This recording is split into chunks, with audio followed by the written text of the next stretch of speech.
सत्ता व विपक्ष में बैठी सभी जातिवादी, सांप्रदायिक व पूंजीवादी पार्टियां बीएसपी के विरुद्ध अंदर अंदर आपस में मिलकर बहुजन समाज की एकमात्र हितैषी पार्टी बीएसपी को किस्म किस्म के हथकंडों के जरिए इसे कमजोर करने की पूरी कोशिश में लगी है, क्योंकि यहाँ जातिवादी पार्टियों को खासकर सन 2007 में यूपी में बीएसपी का अकेले ही पूर्ण बहुमत के आधार पर सत्ता में आना अभी तक भी उनके गले के नीचे से कतई भी नहीं उतर पा रहा है। और तभी से यहाँ सभी जातिवादी व खासकर दलित विरोधी पार्टियां किस्म किस्म के हथकंडे इस्तेमाल करके बीएसपी को कमजोर व खत्म करने में लगी है। इसी प्रकार बाबा साहब डॉक्टर भीमराव अंबेडकर के जीते जी भी इन्हीं जातिवादी पार्टियों ने इनके कारवां को किस्म किस्म के हथकंडे इस्तेमाल करके उसे कमजोर व खत्म करने का पूरा प्रयास किया था, जिसे बाबा साहब ने व बाद में मान्यवर श्री कांशीराम जी ने भी इनके मंसूबों को पूरा नहीं होने दिया है। और अब मैं भी अपने बहुजन समाज के बलबूते पर इनके इस मंसूबे को किसी भी कीमत पर पूरा नहीं होने दूंगी। ये मेरा पार्टी के लोगों को वायदा है, जिसके लिए मुझे अपने बहुजन समाज का हर स्तर पर साथ मिलना भी बहुत जरूरी है।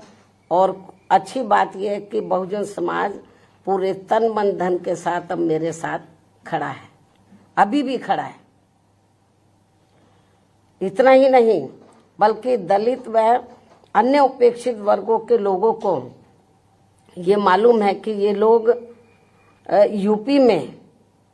बीएसपी की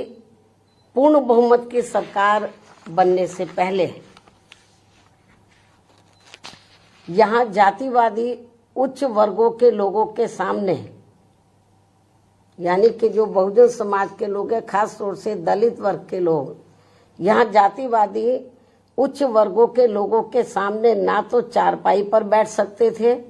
और ना ही उनके बराबर की कुर्सी पर भी बैठने की हिम्मत जुटा सकते थे। लेकिन सन 2007 में बीएसपी की अकेले पूर्ण बहुमत की सरकार बनने के बाद से ये सब अब काफी कुछ बदल गया है। अब ये लोग उनके बराबर में चारपाई व कुर्सी आदि पर भी पूरे सम्मान के साथ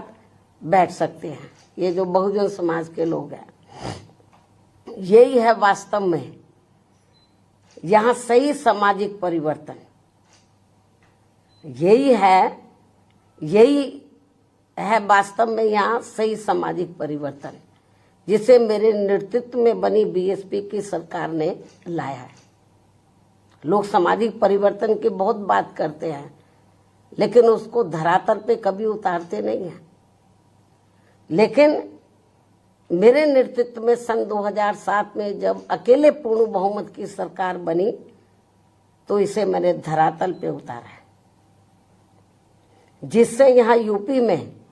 हमारे संतों, गुरुओं व महापुरुषों का काफी हद तक सपना साकार हुआ है, जिसकी वास्तव में पूरी देन मान्यवर श्री कांशीराम जी की है। और ये सब यहाँ समाज में परिवर्तन लाने के मामले में इतिहास के पन्नों में जरूर लिखा जाएगा। इसके साथ ही बीएसपी की सरकार ने ही यहाँ यूपी में इन वर्गों के लोगों को, यानी कि बहुजन समाज के लोगों को काफी हद तक अपने पैरों पर खड़ा किया है। अपने संतों, गुरुओं व महापुरुषों को भी विभिन्न स्तर पर पूरा आदर सम्मान दिया गया है, जिसे लोग कभी भी नहीं भुला पाएंगे। लेकिन ये सब यहाँ सभी जातिवादी पार्टियों के गले के नीचे से अभी तक भी नहीं उतर पा रहा है। इसलिए अब वे इन वर्गों में से स्वार्थी किस्म के लोगों को आगे करके उनके जरिए विभिन्न नाम पर अनेकों छोटे छोटे संगठन व पार्टियां आदि बनवा के बीएसपी की इस ताकत को बांटकर इसे कमजोर करने में लगे,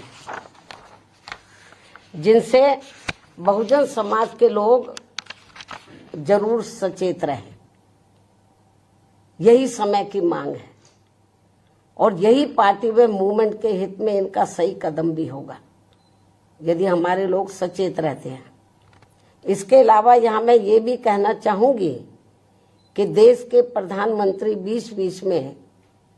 अपनी खुद की गरीबी का तो जरूर उल्लेख करते रहते हैं, लेकिन इन्होंने दलित व अन्य उपेक्षित वर्गों के लोगों की तरह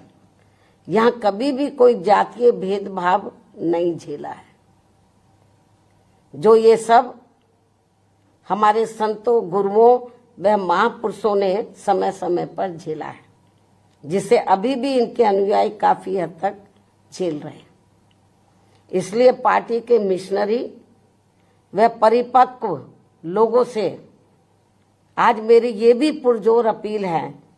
कि वे ये सभी जरूरी बातें अपने बच्चों व खासकर युवा पीढ़ी को जरूर हमेशा बताते रहें, जिनको